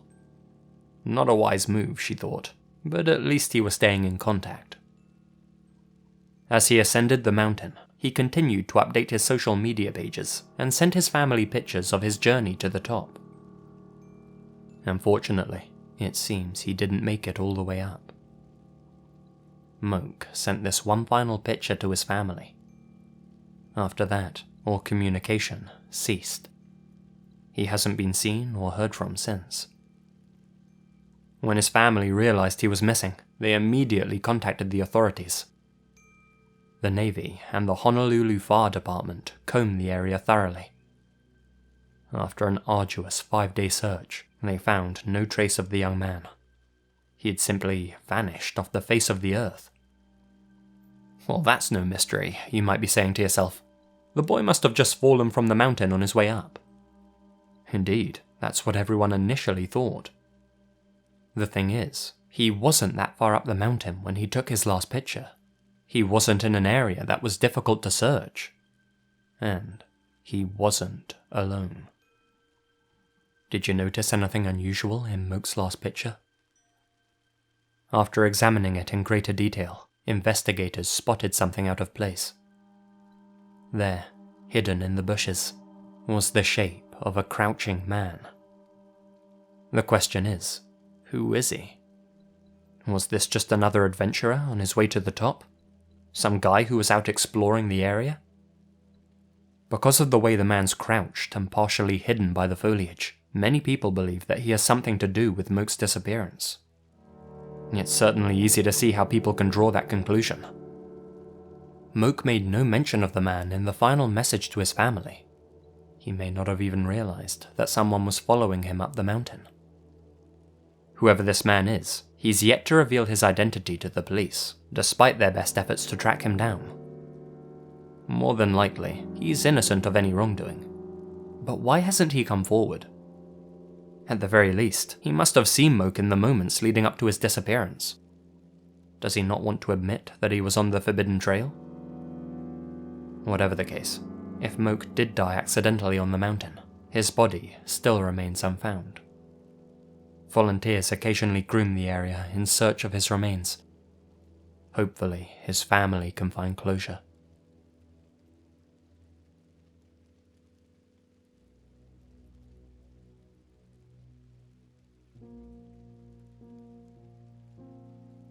His name was Fleming, and he was a poor Scottish farmer. One day, while trying to eke out a living for his family, he heard a cry for help coming from a nearby bog. He dropped his tools and ran to the bog. There, mired to his waist in black mulch, was a terrified boy, screaming and struggling to free himself.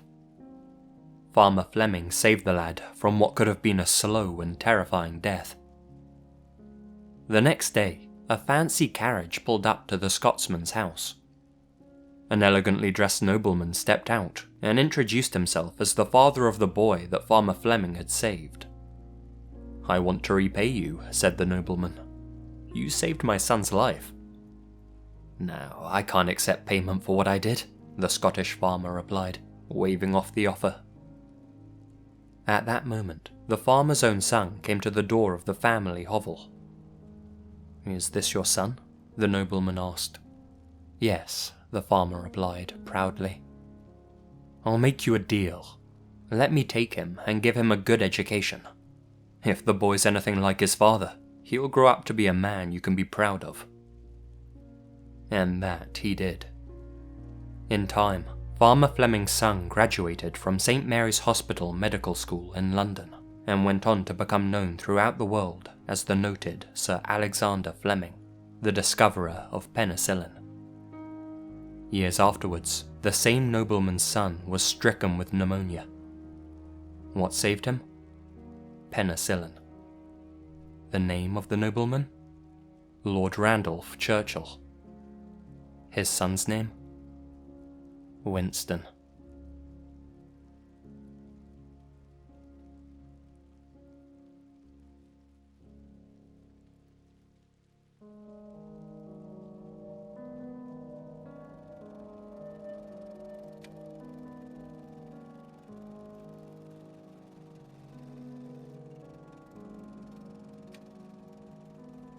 Her expression says it all. This was 18-year-old Silke Bischoff. She'd been taken hostage by 2 bank robbers, Dieter Degowski and Hans-Jürgen Rosner. The pair of gangsters were on the run from the cops and took a bus full of civilians hostage in Hackelriede, Germany. At the time this photo was taken, the duo had already executed a 15-year-old Italian hostage, and a police officer had died in a crash while pursuing them. Over time, most of the hostages on the bus were released. Only Silke and 1 other female hostage were left behind as bargaining chips. They were forced into a getaway car, and the robbers took them on a long journey into the Netherlands. The situation was handled extremely poorly by the police, and media outlets were even able to hold interviews with the 2 armed convicts, giving them not only exposure, but leverage as well. Authorities watched on as journalists brought the criminals cups of tea and coffee. Some reporters even helped to prolong the incident, guiding the abductors on their way and handing them pictures of the police officers involved in the case so that they wouldn't be tricked during a hostage exchange. During an interview, one reporter even asked Silke, "What's it like to have a gun held to your neck?" The ratings were through the roof. Near the end of the whole ordeal, a police cruiser rammed into the robbers' escape vehicle, rendering it immobile. Rather than come out with their hands up, the gangsters decided to make their last stand, all guns blazing, with Silke still in the car. Silke was killed in the ensuing gunfight. The same can't be said of both the hostage takers. They survived. With no more hostages left, they were forced to surrender. Rosner received a life sentence. Degowski got off light with 24 years. Since this all took place in 1988, he's a free man.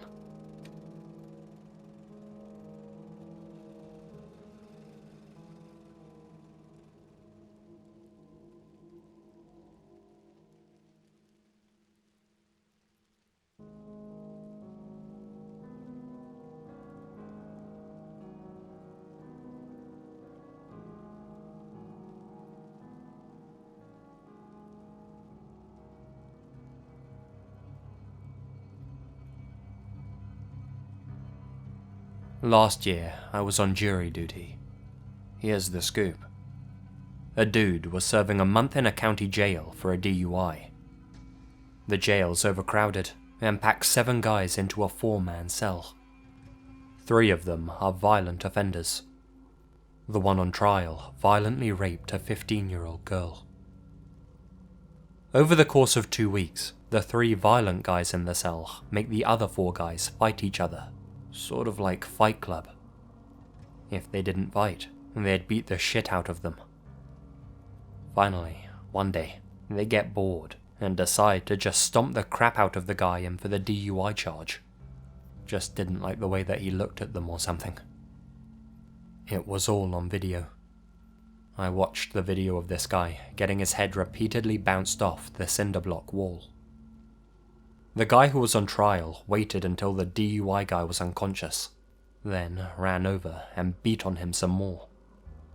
His lawyers tried to claim that it was just assault, and not aggravated assault, because, and I quote, "He didn't beat him unconscious, he just hit him after he was unconscious." After this, the 3 violent guys made him clean up his own blood, then stay in his bunk and hide anytime the guards came around. He had to hide for 3 days. The guy on trial ended up getting the aggravated assault charge, along with a kidnapping charge for limiting the DUI guy's liberty. You can't just make someone stay in their bunk. During the whole trial, I was just in shock that we weren't there for a correctional officer's trial. We had video of the whole thing happening. Why was no one watching these cameras? 15-minute long, violent fights, on camera, that a CO should have been watching.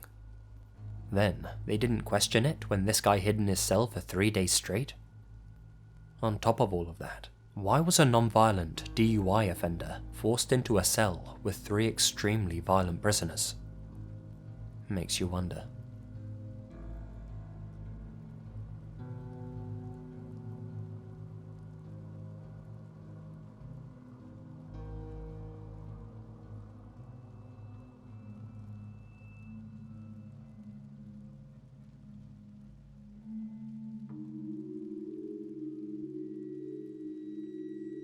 So this took place way back in the 80s.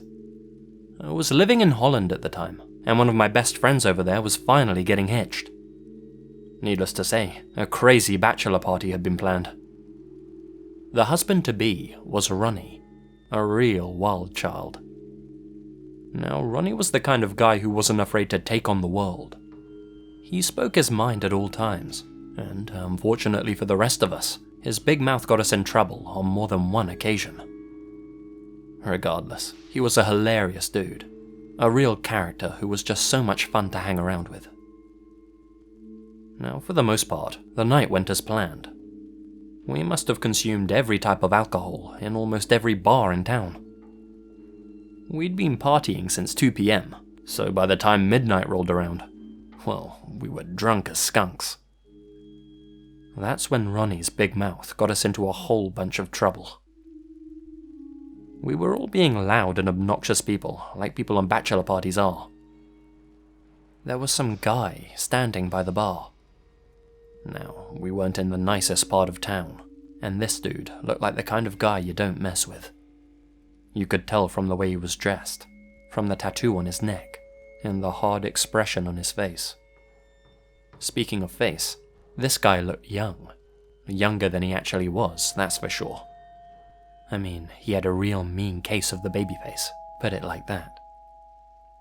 Ronnie sees this guy, and he just can't help himself. He approaches him and says something stupid like, "Whoa, whoa, whoa, what are this kid's parents thinking, letting him have a beer? Come on, buddy, time for bed."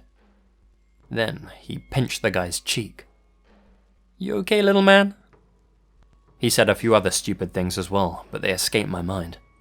Not cool, I admit, but he was drunk and just playing around. Babyface turns to Ronnie, gives him this big, toothy smile, and laughs at him in an obviously sarcastic way. He then finishes his beer in a couple of big gulps, throws on his coat, and walks out of the bar. Doesn't say a word. Well, that was something, we all think. Anyway, the night goes on. Things start to wind down at around 3 p.m. We all stumble out of the bar and decide to head home. As we make our way down the streets, our numbers start to dwindle. People are branching off and heading their separate ways. After a while, the only people left are myself, Ronnie, and our good pal, Eric, a scrawny but happy chap. We were getting to the end of the street we were on, when a van suddenly pulls up ahead of us. The side door slides open, and guess who jumps out? Yeah, the young-looking thug from the bar. And he's not alone. He's brought 4 of his friends with him, and they're all built like tanks. They were holding baseball bats and metal poles, and they had clearly planned to ambush us. "That's them," says the young thug in Dutch. When you're staring at 5 gangster-looking, weapon-wielding men with bloodlust in their eyes, you sober up real quick. Ronnie, Eric and I turn and bolt. We could hear the footsteps and shouting of the thugs behind us, getting louder and louder as they gained on us. I was certain that if they got their hands on us, we were dead men. We got to a fork at the end of the street. We were just running on instinct at this point, and Derek and I turned left, while Ronnie turned right. I looked back to call for Ronnie, only to see 3 of the men still chasing behind me and Eric. They were like rabid dogs. There was no way the 2 of us could handle them. They were laughing as they chased us, yelling about how we were already dead, and how we'd messed with the wrong guy. We made it to a turn that led onto a residential street. I leap over the first fence I see, and land in somebody's backyard. Eric quickly follows. I grabbed a shovel that was lying on the grass, and the 2 of us crouched up close against the fence, trying our best to stay hidden. I held the shovel tight and whispered to Eric, "The first one that comes over, I'm gonna hit him." I really meant it. I was gonna hit him on the head and probably kill the guy, but I meant what I said. I knew they'd probably kill us otherwise. Eric and I looked up at the house of the garden we were hiding in. The light in the bedroom window switched on. A middle-aged woman poked her head out. We must have woken her up. She looked down at the two of us, crouching in her yard, holding her shovel. Then she looked to the men chasing us. They had just turned the corner and were standing on the other side of the fence we were hiding behind. "Where the hell did they go?" we heard one say. We were terrified that they'd hear our heavy breaths. All I could do was grip the shovel tightly and prepare to strike. I prayed that I wouldn't miss. I prayed that I could fight the two that were left standing. The lady in the window called out to them. "Hey!" My heart sank. She was about to throw us to the dogs. Beads of sweat formed on my forehead. I closed my eyes. "I saw 'em. They went that way," said the lady, and pointed down one of the side roads. The thugs bought it and ran off into the night. This angel realized what was going on, and she had just saved our skin. She watched as we hopped over the fence and made a break for it in the opposite direction. We both gave her a nod before we sprinted off. I'd never been so grateful. This was before the days of cell phones, and we had no idea where Ronnie was. We went around to his house, but he wasn't there. We, of course, feared the worst. Thankfully, by the time the morning rolled around, he had re-emerged. He'd managed to slip away from the thugs, laid low for a while, and made it home without them following him. To this day, I'd say that's the closest I've come to dying. In hindsight, those guys must have been watching us from afar for a few hours, waiting for most of our group to leave so they could strike. They wanted Ronnie, but were more than happy to attack Eric and I, just for being friends with him. Luckily, we all escaped, and Ronnie got to marry his blushing bride and have a few kids. Never did learn to keep his mouth shut, though. Crazy Dutch bugger.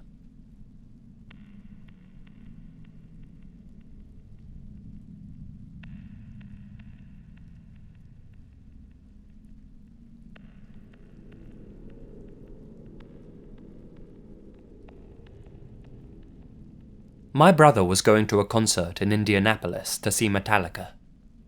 His buds pulled up outside to pick him up, and he quickly goes to throw on his Metallica t-shirt. Annoyingly, he couldn't find it. Not wanting to keep his pals waiting, he just throws on a Nirvana shirt instead, not really giving it too much thought.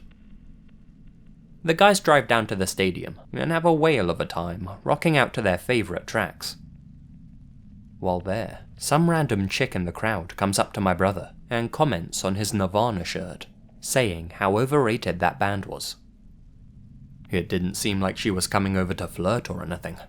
It was just something that came to her mind because she was a bit tipsy. My brother thought she was quite attractive, so he replies with the old, "No way, you must have hearing damage" line. A line so lame, it wouldn't usually work. But in this case, she seemed pretty receptive. They hang around for the rest of the show, and afterwards, my brother decides to hang out with her for a bit longer. He tells his friends to drive back without him, says that he'll grab a cab later back to his place. They say their goodbyes, and they drive off. He chills with this girl for a while, and they hit it off pretty well. They both agree to stay in contact, and my brother calls it a night and dials up for a cab. Later that night, he hears the news. His friends were involved in a major collision on their way back from the show. The crash was so bad that the only thing left of one of his buddies was basically a red skid mark on the road. All three of them lost their lives. The empty seat my brother would have been sitting in had pieces of sharp metal piercing it from all directions. He would have been annihilated. My brother managed to escape his fate, all because he randomly threw on that Nirvana shirt from the drawer. He found his Metallica shirt a few days later, hanging in the closet in plain view.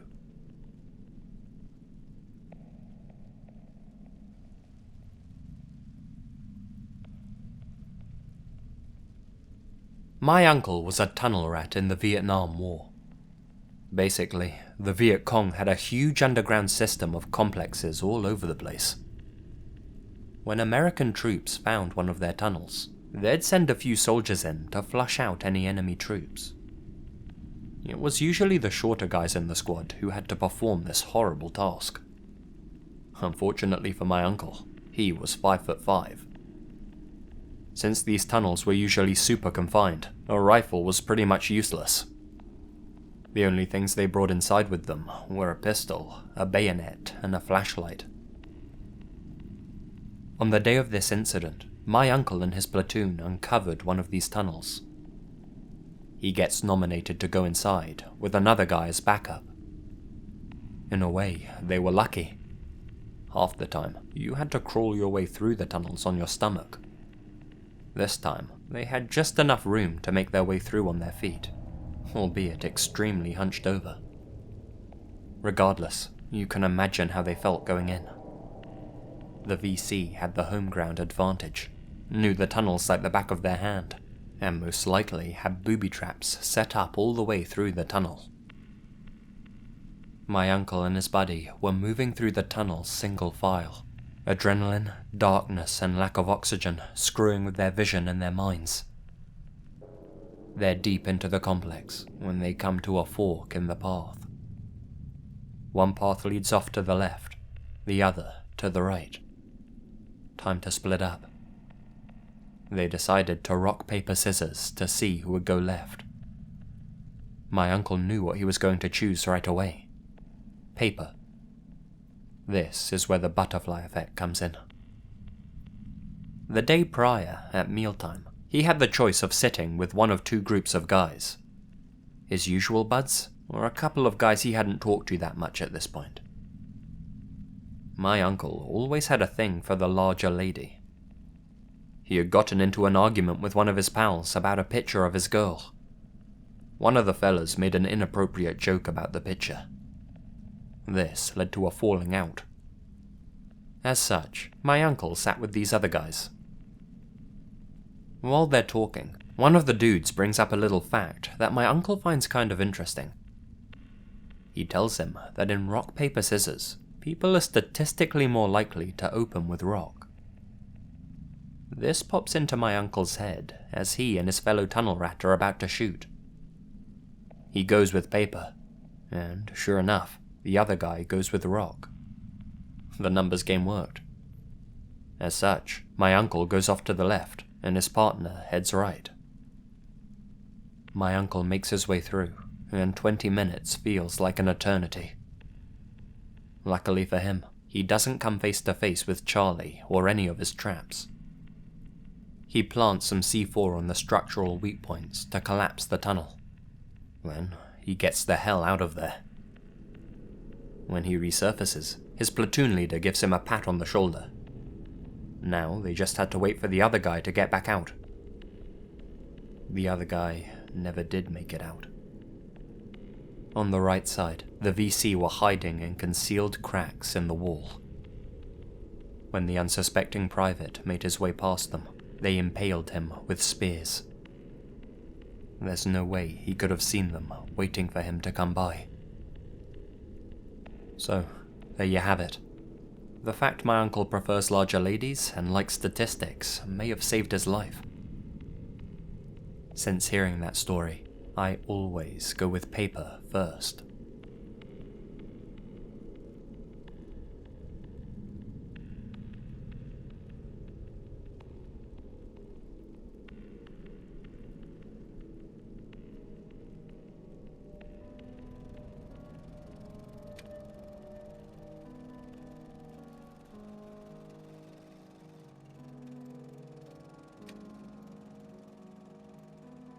(2011) Japan.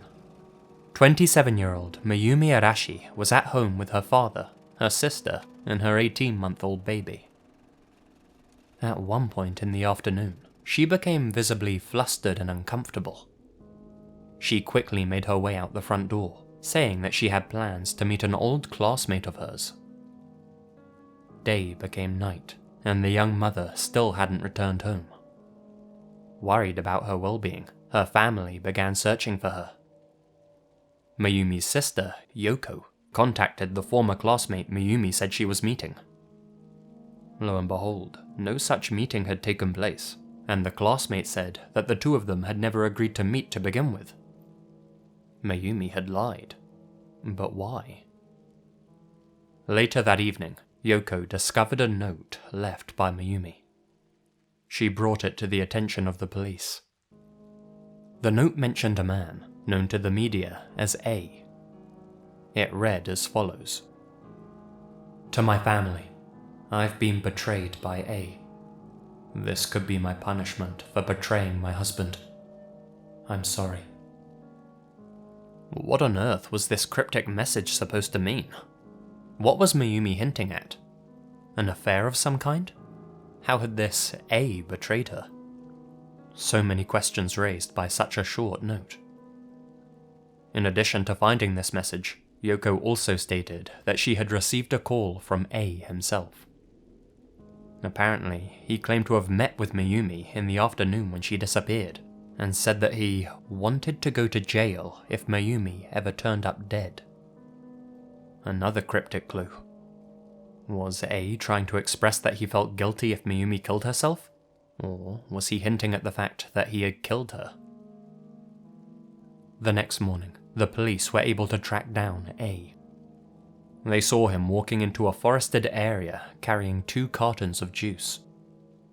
They pursued him into the woods, but lost track of him. They haven't been able to find him since. It definitely seemed like something sinister had happened to Mayumi, be that suicide, abduction, or murder. Still, at least the case was progressing. That was mostly thanks to Yoko, who, up to this point, had collected most of the clues. Then, the mystery took an unexpected turn. The case blew up on the internet after an interview with Mayumi's father was posted by a Japanese news station.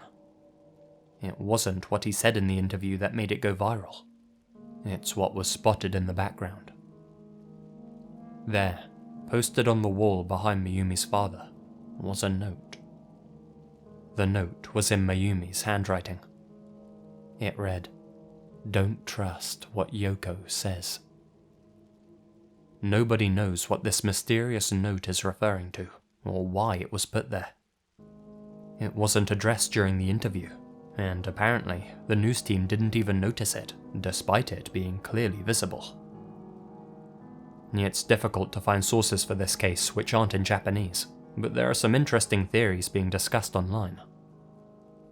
Whatever the case, it's obvious that somebody's lying, and at least one member of Mayumi's family knows more about her disappearance than they're letting on.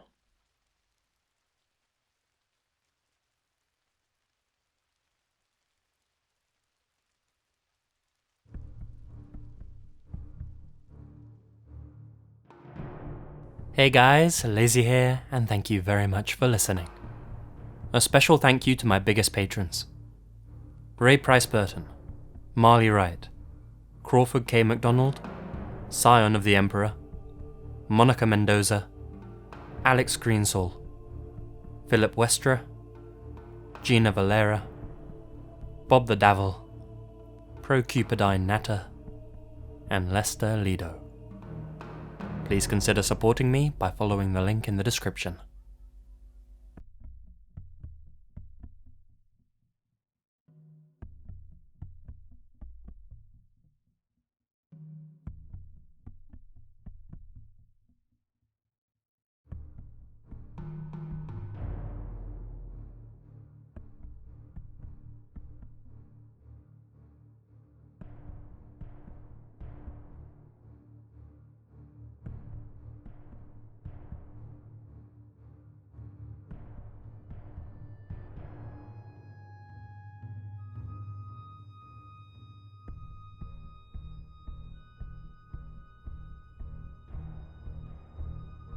The best things happen in the dark.